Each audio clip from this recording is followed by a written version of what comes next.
அன்பானவர்களே, மறுபடியும் இந்த புதிய ஆண்டுக்குள்ளே அடியெடுத்து நம்மை வைக்க ஜீவன் சுகம் பெலன் தந்த அந்த ஆண்டவருக்கு நன்றி செலுத்துகிறோம். இன்றைய நாளிலும் கூட மேனுவேல் கிறிஸ்தவ ஒளிபரப்பு கூட்டு ஸ்தாபனத்தார் நடாத்தும் கிறிஸ்துவுக்குள் புது வாழ்வு என்னும் இந்த நிகழ்ச்சியினூடாக உங்களை சந்திப்பதில் நான் பெருமகிழ்ச்சி அடைகிறேன். கர்த்தர் தாமே இதுவரையிலும் கூட இருந்து அதிசயமாக நம்மை வழிநடத்தி வந்திருக்கின்றார். அதற்காக நன்றி. இந்த நாளிலும் அந்த நன்றி கடங்களோடு ஆண்டவருடைய சமூகத்திலே ஒரு நிமிஷம் ஆண்டவருடைய சமூகத்திலே எங்களை ஒப்பு கொடுப்போமா? ஜெபிப்போம். மந்தையில் சேராடுகளே, எங்கினும் கோடி கோடியுண்டே, சிந்தையிலான்ம தாகம் கொண்டே தேடி வந்தாரே திருச்சபையை. மந்தையில் சேரா ஆடுகளே, அழைக்கிறார் இயேசு, அவரிடம் பேசு, அணைத்திடுவார். அழைக்கிறார் இயேசு, அவரிடம் பேசு, அணைத்திடுவார். காடுகளில் பல நாடுகளில் எங்கினும் சிதறுண்டு சாகுவதா, காடுகளில் பல நாடுகளில் எங்கினும் சிதறுண்டு சாகுவதா, பாடுபட்டு நரற்காகுமே காப்பது யாரும் ஆடுகளை, பாடுபட்டு நரற்காகவுமே காப்பது யாரன் ஆடுகளை. அழைக்கிறார் இயேசு, அவரிடம் பேசு, அணைத்திடுவார். அழைக்கிறார் இயேசு, அவரிடம் பேசு, அணைத்திடுவார். ஆம் கர்த்தாவே, காடுகளிலும் நாடுகளிலும் சிதறுண்டு உம்மை அறியாமல் ஒரு நிமிடத்துக்கு எத்தனை ஜனங்கள் அழிந்து கொண்டு போய் கொண்டிருக்கும் இந்த நாட்கள்ல ஆண்டவர் இந்த நாளிலும் கூட அப்பா உம்முடைய நித்திய திவ்ய ஜீவனுள்ள வசனத்தினாலே யார் யாரை இப்பணிக்குள்ளே அழைக்க இந்த ஜீவ புஸ்தகத்திலே நாமங்கள் எழுத கர்த்தர் சித்தம் கொண்டிருக்கிறீரோ அவர்களையெல்லாம் உம்முடைய நாமத்தினாலே நீர் மீட்டு கொண்டீர் என்ற அந்த நம்பிக்கையோடு உம்முடைய பாதத்திலே நாங்கள் வருகிறோம் சுவாமி. மறுபடியும் இந்த புதிய ஆண்டுக்குள்ளே எங்களை அடியெடுத்து வைக்க சித்தம் கொண்டீரே ராஜா. உமக்கு ஸ்தோத்திரம், உமக்கு ஸ்தோத்திரம், உமக்கு ஸ்தோத்திரம் அப்பா. கேட்கும் செவிகள் கேட்டு ஆண்டவரே விடுதலை அடைய கர்த்தர் கிருபை செய்ய வேண்டும் என்று உம்முடைய பாதத்தில் ஒப்புக் கொடுக்கிறோம். இயேசுவின் நாமத்தில ஜெபம் கேட்கிறேன் அன்பு தகப்பனே, ஆமென். அன்பானவர்களே, இந்த நாளிலும் கூட உங்கள் முன்பாக நான் நிற்பது கூட கர்த்தருடைய சுத்த கிருபையாக இருக்கிறது. ஆண்டவருக்கு ஸ்தோத்திரம். கர்த்தர் இந்த உலகத்திலே வந்து இயேசு கிறிஸ்துவானவர் நாம் எப்படி வாழ வேண்டும் என்று அங்கே 33 வருடங்கள், இந்த 3.5 வருடங்கள் எப்படியாக நாங்கள் வாழ வேண்டும் என்பதை எங்களுக்கு கற்பித்து சென்றார். அவர் வந்தார், நமக்காக எல்லாவற்றையும் உபதேசித்தார், அதிசயங்கள் அற்புதங்களை செய்தார், பாடுபட்டார், நன்மையை செய்து பாடுபட்டார், சிலுவையிலே அறையுண்டார், மரித்தார், அடக்கம் பண்ணப்பட்டார்.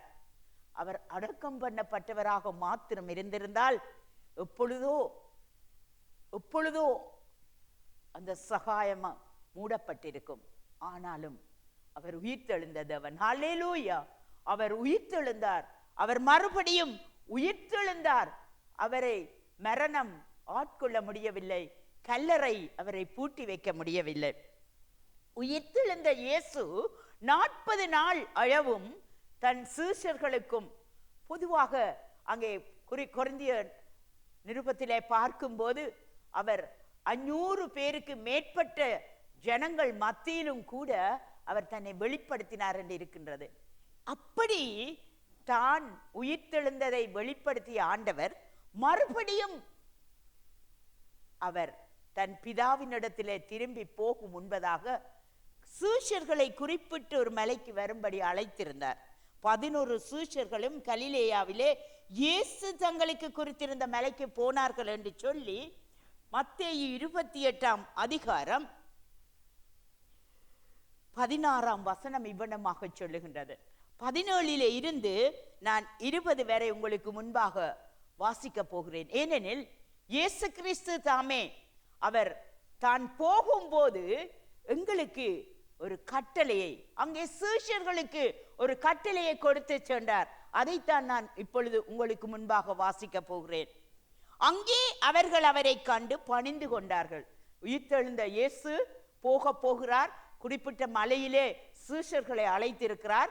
அங்கே சீஷர்கள் அவருடைய கட்டளைக்கு பணிந்து அவருக்கு முன்பாக வந்து நின்ற வேளையிலே என்ன நடக்கிறது? அங்கே அவரை கண்டு, இயேசுவை கண்டு அவரை பணிந்து கொண்டார்கள்.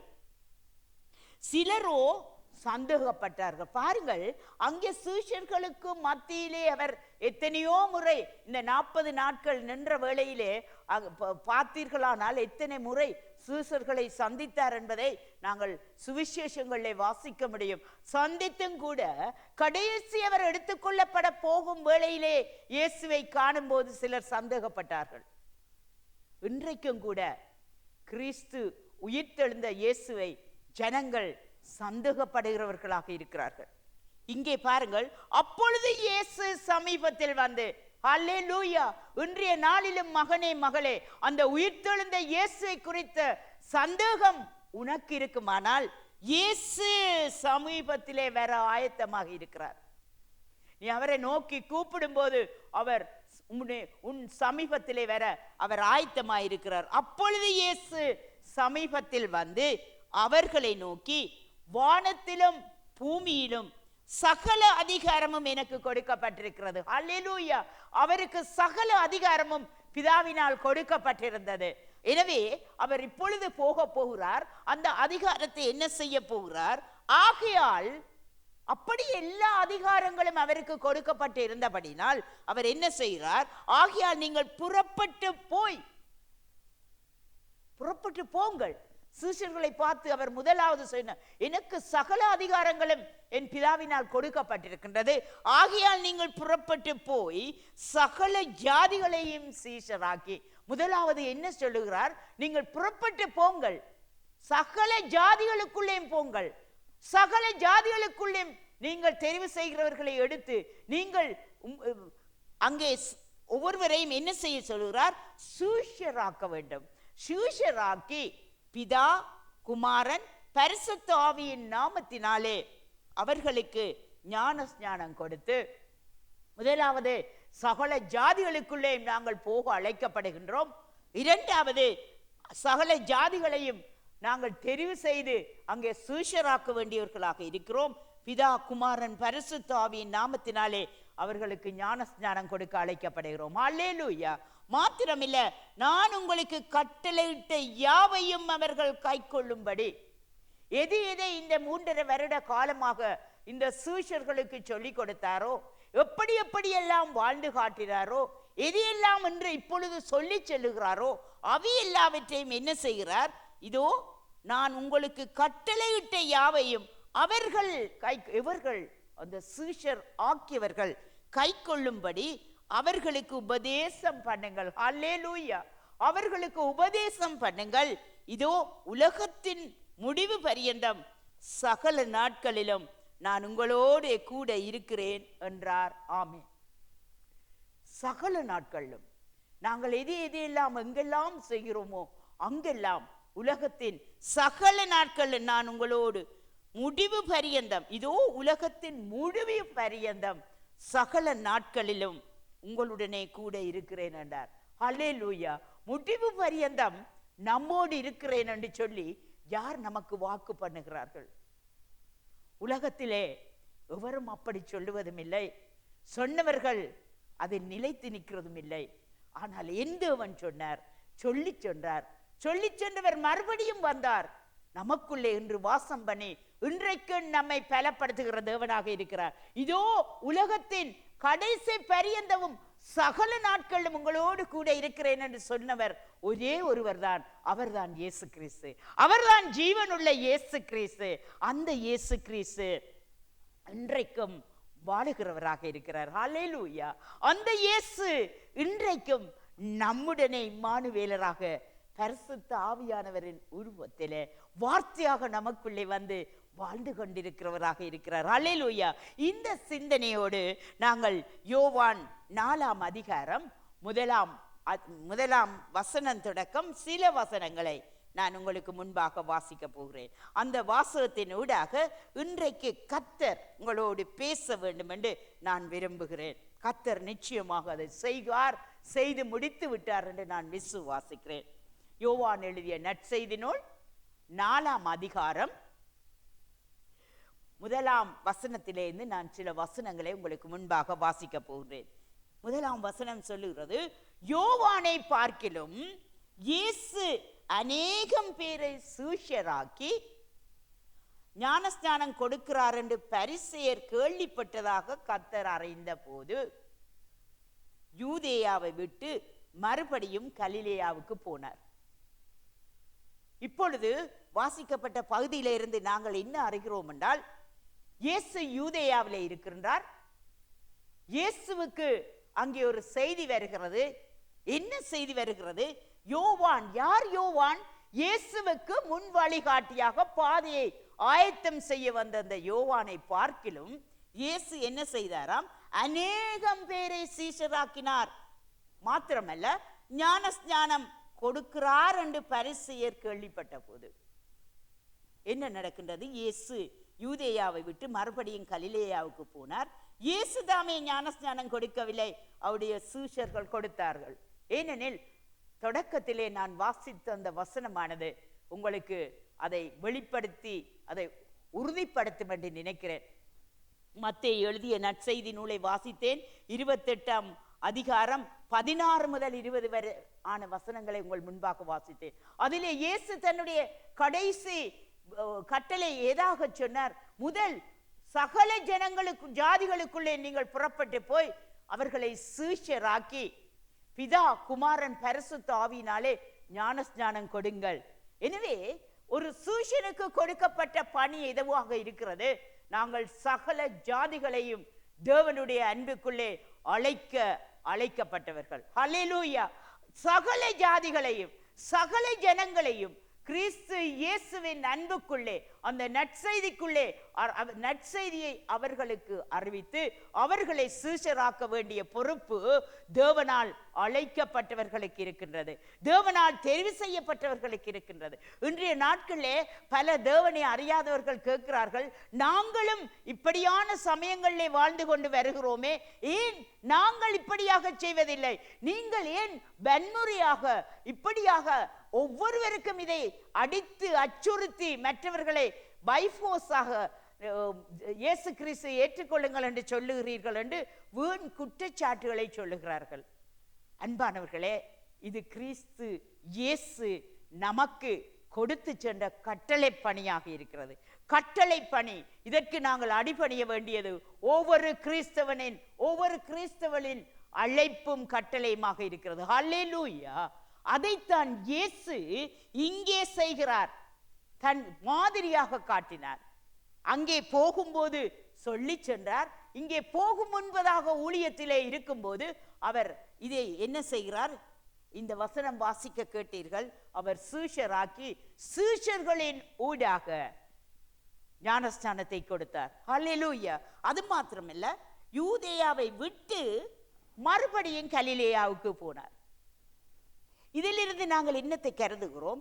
இதுவரையிலும் இயேசு யூதேயாவிலே இருந்தார். இப்பொழுது கலிலேயாவுக்கு போகிறார். காரணம், ஒரு நோக்கம் இல்லாமல் எதையும் கர்த்தர் அனுமதிக்கிறவர் அல்ல. ஹல்லேலூயா.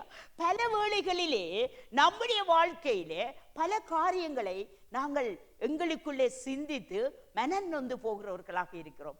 ஒருவேளை இதை கேட்டுக்கொண்டிருக்கும் சகோதரனே, சகோதரியே, இந்த நாட்டின் குளிர் நிமித்தம் எத்தனை பேர் எதற்காக நான் இந்த நாட்டுக்கு வந்தேன், ஏன் இந்த நாட்டிலே வந்திருக்க வேண்டும் என்ற பல கேள்விகளை உங்களுக்குள்ளே எழுப்பி இருக்கலாம். அது மாத்திரமல்ல, ஏன் இந்த வேலைக்கு வந்தேன், ஏன் இந்த தேவாலயத்துக்குள் வந்தேன், ஏன் இப்படிப்பட்ட காரியம் எனக்கு வருகின்றது என்று ஏன் ஏன் ஏன் என்ற கேள்விகள் பல வேளைகளிலே எங்களுடைய உள்ளங்களே எழுகின்றது. அதற்கு இங்கே ஒரே பதிலாக இருக்கிறது.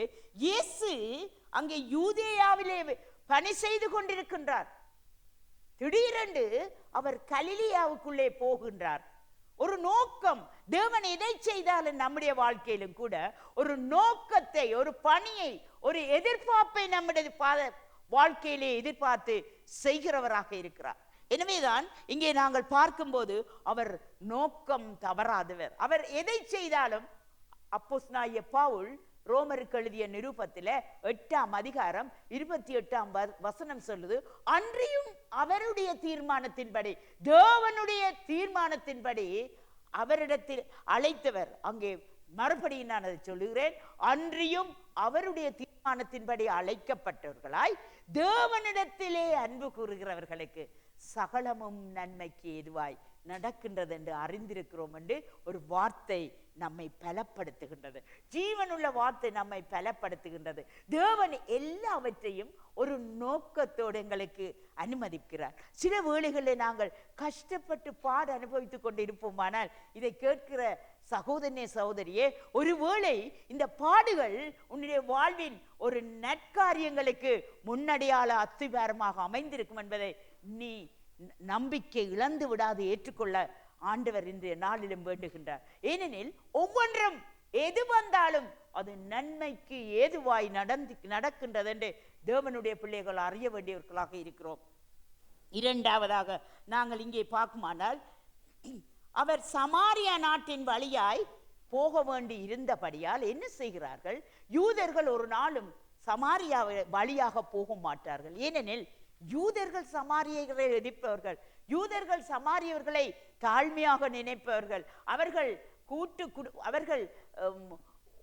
அவர்களுடைய யூதரோடு அவர் வேறு தேவனை அறியாத ஜனங்களோடு இணைந்து வந்த ஜனங்கள் என்று யூதர்கள் அவர்களை கழித்து வைத்தார்கள், தள்ளி வைத்தார்கள் என்று வேதாமத்திலே காணக்கூடியதாக இருக்கிறது. தேவன் ஒரு யூதா கோத்திரத்திலே இருந்து வந்தாலும் கூட அந்த முறைமைக்கு மாறாக அவர் என்ன செய்கிறார்?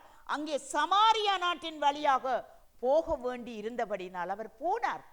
அங்கே போகும்போது யூதன் என்ன செய்வான்? சுற்று வழியாக சுற்றி சமாரியாவை கடந்து செல்லுவார்கள். சமாரியாவுக்குள்ளே போக மாட்டார்கள். காரணம், ஒரு யூதன் சமாரியரை வெறுத்தான். ஆனால் இயேசுவோ அதை உடைக்கிறவராக இருந்தார். ஏனெனில் தேவன் எல்லாரையும் நேசித்தார். அவர் எல்லா இனத்துக்கும் தேவன் என்பதை அந்த இடத்திலே வெளிப்படுத்தக்கூடியதாக இருக்கிறது. மாத்திரமல்ல, அங்கே யாக்கோபினுடைய கிணறு இருந்தது என்று சொல்லப்படுகிறது. இயேசு பிரயாணத்திலே இளைப்படைந்தராய் அந்த கிணற்றின் அருகே உட்கார்ந்தார். மாத்திரமல்ல, அப்பொழுது ஏறக்குறைய 6ஆம் மணி வேளையாக இருந்தது. மதிய நேரம், யூதருடைய நேரத்தின்படி அங்கே 6ஆம் மணி என்னும் போது மதிய நேரம், உணவு அருந்தும் நேரம். இயேசு களைப்பாக இருந்தபடினால் அந்த கிணற்றடியிலே அமர்ந்து இருந்தார் என்று வாக்கியம் சொல்லுகிறது. பாருங்கள், ஒரு நோக்கமல்லாத நிலையிலே எதையும் தேவன் செயல்படுகிறவர் அல்ல. சமாரியா வழியாக போகின்றார். அங்கே யாக்கோபுடைய கிணற்றிலே, அந்த கிணற்றின் கட்டிலே அவர் அமர்ந்திருக்க காணப்படுகின்றது. இந்த யாக்கோபின் கிணறு என்று நாங்கள் பார்க்கும்போது, ஆதியாகமத்துக்கு நாங்கள் பார்ப்போமானால், ஆதியாகமத்திலே இந்த கிணற்றை குறித்து நாங்கள் வாசிக்க கூடியதாக இருக்கிறது. ஆதியாகமத்தை நாங்கள் பார்த்தால் அங்கே யாக்கோபு தன்னுடைய தமையனான ஏசாவை வந்தித்து விட்டு தகப்பன் என்ன செய்கின்றார்? எல்லா ஆசீர்வாதங்களையும் யாக்கோபுக்கு கொடுத்து விட்டார். அந்த வேளையிலே ஏசா சீற்றமுட்டவனாக, யாக்கோபு ஏமாற்றப்பட்டவனாய், யாக்கோபால் ஏமாற்றப்பட்டவனாய், அவன் கோபம் கொண்டு அவனை கொலை செய்ய எத்தனிக்க வேளைகளிலே, கொலை செய்யலாமா என்று சிந்தித்த வேளையிலே அவனுடைய தாய் ஒரு உபாயம் செய்கிறாள். என்ன செய்கிறாள்? தன்னுடைய மகனை அழைத்து, நான் 2 பிள்ளைகளையும் ஒரே வேளையிலே இழந்து போகாதபடிக்கு நீ என்னுடைய சகோதரனாகிய லாபானிடத்துக்கு ஓடிப்போ என்று சொல்லி அங்கே அவனை அனுப்பி வைக்கிறாள். பாருங்கள், அவன் அப்படியே போய்கொண்டிருக்கும் போது அவன் நடந்து போகின்றான். தாயின் சொல்லை கேட்டு போகின்றான். அங்கே போகும்போது அவன் வழியிலே சந்தித்தவைகள் எல்லாவற்றையும் நீங்கள் ஆதியாம பகுதியிலே நீங்கள் வாசித்தீர்கள் என்றால் மிக அழகாக கொடுக்கப்பட்டிருக்கிறது. அது மாத்திரமல்ல, அவன் அப்படி நடந்து போகும்போது தேவனிடத்திலே ஒரு உடன்படிக்கையை செய்து கொண்டான். அதை கடந்தவன் போகும்போது நீங்கள் பார்த்தீங்களானால் அங்கே குறிப்பிடப்பட்டிருக்கிறது, அவன் எந்த மாமனை எதிர்பார்த்து போனானோ அந்த மாமனுடைய மகளான ரேச்சல் என்று சொல்லப்படுகிற ராகேல் தன்னுடைய மந்தைகளோடு அந்த இடத்திலே வருகிறாள். தேவன் பாருங்கள், எல்லாவற்றையும் ஒரு நோக்கத்தோடு அனுமதிக்கிற தேவன். அந்த வேளையிலே அந்த இடத்திலே ஒரு கிணறு இருக்கின்றது. அதைத்தான் இந்த யாக்கோபு கிணறு என்று சொல்லப்படுகிறது. இந்த கிணற்றை யாக்கோபு தன் மகனாகிய யோசேப்புக்கு கொடுத்தார் என்று சொல்லி இங்கே சொல்லப்பட்டிருக்கிறது. காரணம் என்ன? இதுக்குள்ளே ஒரு ஆழமான ஒரு சத்தியத்தை கர்த்தர் வெளிப்படுத்துகிறார். அன்றைக்கு அந்த கிணறு மூடப்பட்டிருந்தது. அதற்கு தண்ணி காட்ட முடியாத நிலையிலே அந்த கிணறு மூடப்பட்டிருந்தது. எல்லோரும் மந்தைகளை சாய்த்து கொண்டு வந்து நேரம் வரும்போது அந்த கல் திறக்கப்படும். அது மாத்திரமல்ல, அதற்கு பிற்பாடு அந்த மந்தைகளுக்கு தண்ணீர் கொடுப்பார்களாம். அந்த வேளையிலே ராகேல் வருகின்றாள். அங்கே இருந்தவர்கள் என்ன சொல்லுகிறார்கள்? நீ எதிர்பார்த்து உன் லாபானுடைய மகள் ராகேல் இவள்தான் என்று சொல்லி அவளை அறிமுகப்படுத்தும் போது அவன் என்ன சொல்லுகிறான்? இன்னும் நேரம் இருக்கின்றதே, எதற்காக இந்த மந்தையை இவ்வளவு நேரத்தோடு கொண்டு வருகிறார்கள் என்று சொன்ன வேளையில் அவர்கள் சொன்னார்கள், எல்லா மந்தைகளும் இப்படியாக வந்து சேர்ந்த பிற்பாடுதான் இந்த கல் புரட்டப்படும். அப்பொழுது தண்ணீர் ஆடுகளுக்கு கொடுக்கப்படும். அன்று அந்த கிணற்றிலே ராகேலுக்காக அந்த கல் புரட்டப்பட்டு, அல்லேலூயா, அன்று யாக்கோபு ராகேலுடைய ஆட்டுக்கு தண்ணீரை மொண்டு கொடுத்தான். அதனாலே பிற்பாடு நீங்கள் பார்த்தீர்கள் என்றால் அவனுடைய குடும்ப விருத்திகள் உண்டாகவும் அவன் மறுபடியும் திரும்பி கோலும் தடியுமாக சென்றவன் 4 பரிவாரங்களாக திரும்பி வர இந்த வழி அந்த கிணற்றின் ஊடாக திறக்கப்பட்டது. அல்லேலூயா, அல்லேலூயா. அதே யாக்கோபின் கிணத்திலே இன்றைக்கு இயேசு அமர்ந்திருக்கிறார். பாருங்கள், காரணம் இல்லாத ஒரு காரியமும் அங்கே சந்திக்கப்படுவதில்லை. அதே கிணற்றிலே தேவன் தங்கி இருக்கிறார். எனவே இங்கே பாருங்கள், அங்கே யாக்கோபுடைய கிணறுந்த பிரயாணத்தினால் இழைப்படைந்தவராக அங்கே கிணற்றின் கட்டிலே அமர்ந்திருக்கிறார். அப்பொழுது சரியான பசியான வேளை. மாத்திரமல்ல, அவருடைய சீஷர்கள் போஜன பதார்த்தங்களை கொள்ளும்படி ஊருக்குள்ளே போயிருந்தார்கள். பல வேளைகளில் எங்களுடைய வாழ்க்கையிலும் கூட பலரோடு சேர்ந்து வாழ்கிறோம். பல காரியங்களை நமக்குள்ளே எடுத்துக் கொள்ளுகிறோம். சில வேளைகளில் எல்லாமே தனித்து விடும் ஒரு கட்டத்திலே நாங்கள் ஆக்கப்படுகிறோம். அந்த வேளையிலே கலங்கி நிற்கிறோம். ஆனால் கர்த்தர் அதை அனுமதிக்கிறார். அதே போன்று கிறிஸ்துவுக்குள் அன்பானவர்களே, இயேசு கிறிஸ்து அங்கே 12 சீஷரோடும் கூட யாக்கோபின் கிணற்று அண்டைக்கு வருகின்றார். அந்த வேளையிலே இந்த நிகழ்ச்சி ஒன்று நடக்க வேண்டும் என்பதற்காக அவர் தனித்து விடப்படுகிறார். சீஷர்கள் ஊருக்குள்ளே அங்கே உணவு வேண்ட போகும்போது இயேசு தனித்திருந்தார். இயேசு தனித்திருந்தார். ஏன்? கர்த்தர் நோக்கம் இல்லாமல் எதையும் அனுமதிப்பதில்லை. சில காரியங்கள் நடைபெற வேண்டுமானால் சில கூட்டு முயற்சிகளாக நாங்கள் செய்ய முடியாது. எங்கள் வாழ்க்கையிலே ரட்சிப்பென்று வர வேண்டுமானால் அதற்கு தீர்மானம் எடுக்க வேண்டிய மகனே மகளே நீ மாத்திரம்தான். நீ கூட்டமாக இருந்தால் என்ன, நீ சபையாக இருந்தால் என்ன, நீ ஒரு சமுதாயத்திலே வாழ்ந்திருந்தாலும் கூட ஒரு முடிவெடுக்க வேண்டிய நிலை உனக்குரியது. ஒரு வேளை நீ தனித்து வெளியிலே வரும்போது கர்த்தர் உன்னை தொட ஆயத்தமாயிருக்கிறார். தேவன் கூட அந்த வேளையில இயேசு கிறிஸ்துவை அந்த இடத்திலே தனிமையாக அனுமதித்தார் என்று வார்த்தை சொல்லுகிறது. இதன் தொடரை நீங்கள் அடுத்த கட்டத்திலே நீங்கள் கேட்பீர்கள். இந்த வேளையிலும் கூட இயேசு தனித்திருந்தார்.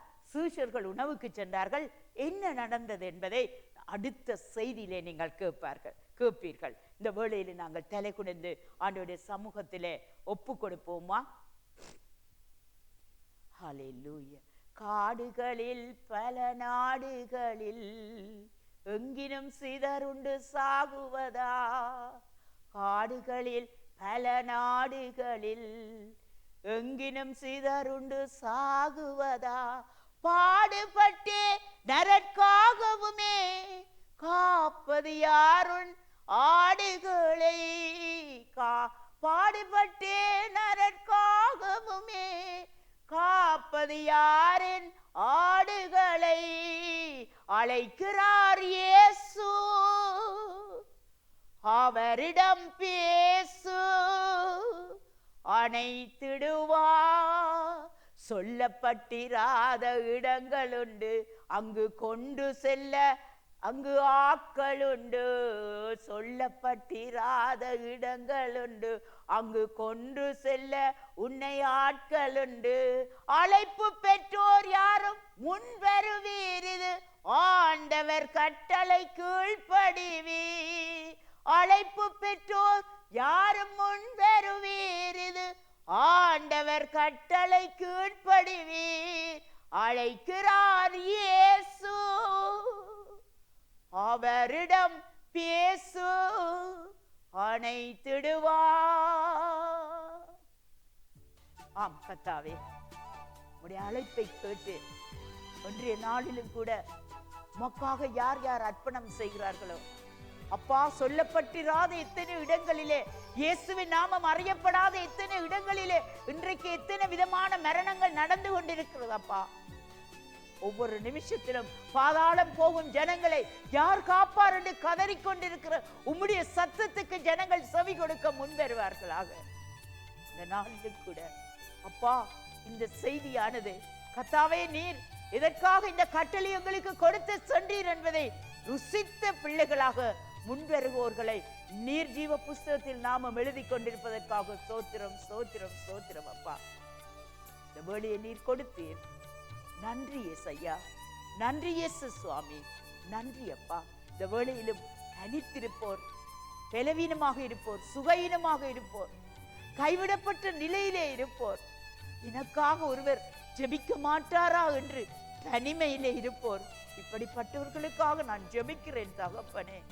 ஒருவேளை இந்த செய்தியை யாராவது கேட்டு கர்த்தாவே இப்படியான நிலையிலே இருப்பாரானால் கர்த்தர் தாமே நீர் சகலத்தையும் செய்து முடித்தீர் என்று நான் விசுவாசத்தை நன்றி செலுத்துகிறேன். இயேசுவின் நாமத்திலே ஜெபம் கேட்கிறேன் அன்பு தகப்பனே, ஆமென்.